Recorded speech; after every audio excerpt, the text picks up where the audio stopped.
Hey class, this is my video presentation on the statin called lovastatin.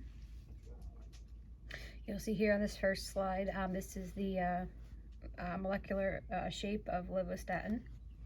So before talking about the statin, we have to first discuss kind of what is cholesterol and why our bodies need it.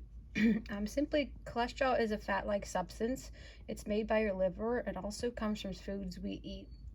And then after we eat the food, it's packaged into particles called lipoproteins.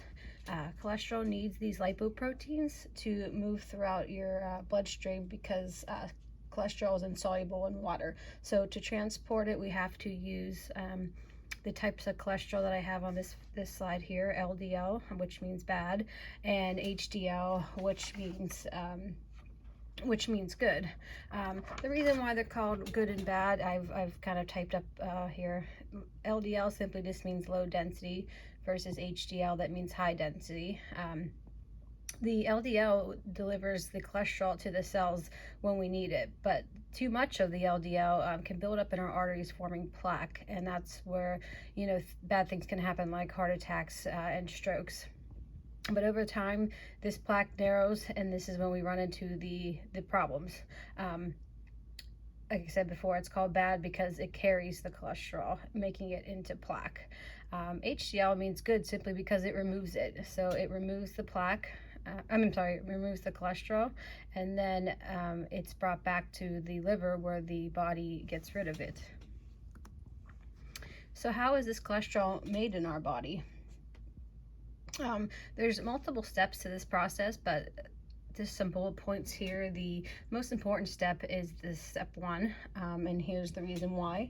Like I said, it involves multiple steps, and the most important step is the entire pathway is the formation of manelevin from a molecule called HMG coenzyme A. HMG coenzyme A contains coenzyme A, which is removed to form manelevin. This reaction carried out by the enzyme HMG coenzyme A reductase. So this is a very important enzyme, as you will see as we go further along here. So statins, we're discussing lovastatin. A couple facts about statins. First, the scientists come up with a group of medications that known as statins, and these drugs decrease the level of LDL cholesterol to prevent cardiovascular disease.